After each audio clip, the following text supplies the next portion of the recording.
Good morning class. आज हम कक्षा 9 के विषय सामाजिक विज्ञान का अध्ययन करें, जिसमें आप सबका स्वागत है। आज हम पढ़ेंगे द्वीप समूह। सबसे पहले द्वीप का अर्थ देखते हैं। तो ऐसी यहाँ पर क्या है, स्थलाकृति है, चारों ओर क्या है, जल से घिरा है। ठीक है, ये स्थलाकृति है। इसकी परिभाषा है ऐसी स्थलाकृति जो चारों ओर जल से घिरा हो। ठीक है, ये क्या है, ये स्थलाकृति जिनके चारों ओर क्या है, जल से घिरा है, वो क्या कहलाता है, द्वीप कहलाता है। ठीक है, ये द्वीप हो गया। अब ये द्वीप समूह है ना, तो द्वीप समूह, तो द्वीपों का जो समूह होता है, जैसे कि हमारे भारत के पश्चिम पूर्व दिशा में है ना, बंगाल की खाड़ी है, वहाँ पास अंडमान और निकोबार जो द्वीप समूह है, इस प्रकार से बहुत सारे द्वीप है ना, ये जो है इसी को बोलेंगे द्वीप समूह। ठीक है, द्वीपों का पूरा समूह है। इसमें आगे है, यह जो द्वीप है इसका निर्माण किस प्रकार से हुआ है, किस तरीके से हुआ है। तो इसके द्वीप का निर्माण 4 तरीके से हुआ है।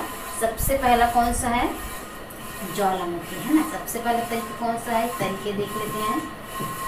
तो सबसे पहला तरीका है ज्वालामुखी द्वीप।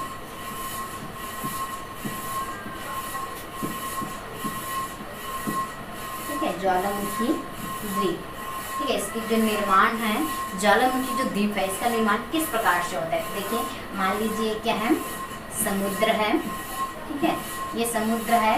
अभी समुद्र में क्या होती है, कुछ भूगर्भिक शक्तियाँ के हलचल के कारण है ना, क्या होता है, जो ज्वालामुखी का विस्फोट होता है। ठीक है, ये अंदर से क्या होता है, समुद्र के अंदर से ज्वालामुखी का विस्फोट होता है। तो इसको जो लावा है, मलबा है ना, वो क्या होते जाता है, ऐसे जमा करते हुए इस प्रकार से समुद्र के बाहर चला जाता है। ठीक है, ये जो क्या है, विस्फोट होते जाता है और लावा जो है क्या है, जमता जाता है। और यह जो समुद्र के बाहर है ना, पानी के जो बाहर आ जाता है, इसी पानी की बाहरी वाले है ना, ऊपरी हिस्से को क्या कहते हैं, द्वीप कहते हैं। ठीक है, ये ज्वालामुखी द्वीप का उदाहरण है। तो ज्वालामुखी इस प्रकार से द्वीप का इस प्रकार से निर्माण होता है। तो जो ज्वालामुखी जो द्वीप है ना, इस प्रकार से जो द्वीप है, ज्वालामुखी द्वीप जो है, जापान के होन्शु जो द्वीप है वो है। दूसरा है, ठीक है, 4 तरीके हैं, 4 प्रकार से इसका निर्माण हुआ है। दूसरा है उन्मज्जन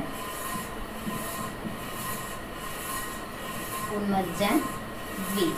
ठीक है, तो इसमें भी ऐसे ही देख लेते हैं।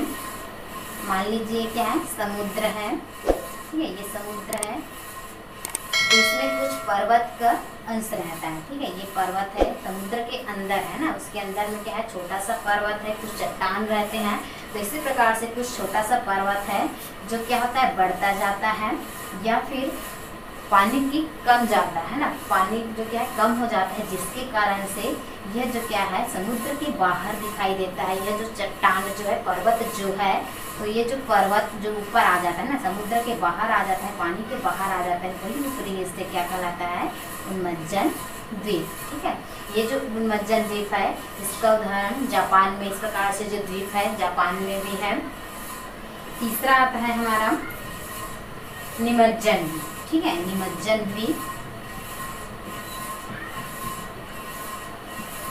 निमज्जन द्वीप। ठीक है, तो इसका जो निर्माण है इस प्रकार से हुआ। इसी प्रकार से मान लीजिए क्या है, समुद्र है। ठीक है, ये क्या है, समुद्र है, और ये क्या है, एक भूखंड है, स्थलखंड है ना। भूखंड का अर्थ क्या है, स्थलखंड है। तो ये जो स्थलखंड है, कुछ भूगर्भिक शक्तियों, कुछ गतिविधियों के कारण क्या होता है, यह स्थलखंड जो समुद्र के बाहर रहता है और समुद्र के अंदर चला जाता है। ठीक है, समुद्र के बाहर रहता है, लेकिन कहाँ चला जाता है, कुछ भूगर्भिक शक्तियों के कारण या फिर गतिविधियों के कारण ये क्या है, ये जो भूखंड है वो कहाँ आता है, समुद्र के अंदर चला जाता है, जिस कारण से यह जो क्या है, निमज्जन द्वीप का निर्माण होता है। ठीक है, ये जो क्या है, निमज्जन द्वीप का निर्माण हो गया। यह जो क्या है, स्थलखंड है ना, भूखंड जो है बाहर रहता है, समुद्र के बाहर रहता है, लेकिन वो अंदर चला जाता है कुछ गतिविधियों के कारण। इस प्रकार से जो निमज्जन जो द्वीप का उदाहरण है, हमारे ये जो अंडमान जो निकोबार जो द्वीप है ना, ये जो क्या है, इसी का उदाहरण है निमज्जन द्वीप का। ये क्या है, हिमालय पर्वत से टकरा करके इस प्रकार से म्यांमार देश से होते हुए यहाँ पर क्या हुआ है, इनका निर्माण हुआ है। ठीक है, ये जो अरब बंगाल की खाड़ी है ना, उसमें आकर के ये आ गया है, और ये इस प्रकार से द्वीप का निर्माण हुआ है। ठीक है, चौथा आता है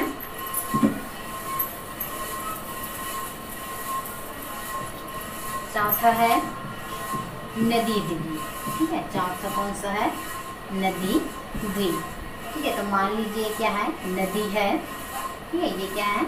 नदी है। तो नदी क्या होती है? निरंतर बहती रहती है और अपने साथ क्या लाती है? धूल कण लाती रहती है, अवसाद वगैरह लाती रहती है और जमा करती रहती है, इकट्ठे है ना, इस प्रकार से इकट्ठे करती रहती है और एक जगह है ना बहुत ज़्यादा एकत्रित कर लेती है, जिसके कारण से बहुत ज़्यादा ये हो जाता है और यह नदी के बाहर दिखाई देना है ना, बहुत सारा जमा कर लेती है और वही नदी के जो बाहर दिखाई देता है ना, वही जो धूलकण अवसाद जो है क्या कहलाता है? नदी द्वीप कहलाता है। ठीक है, इस प्रकार से जो द्वीप है, नदी द्वीप का जो उदाहरण है हमारे ब्रह्मपुत्र असम में माजुली जो द्वीप है इनका उदाहरण है ना, नदी द्वीप। इस प्रकार से इनका निर्माण हुआ है।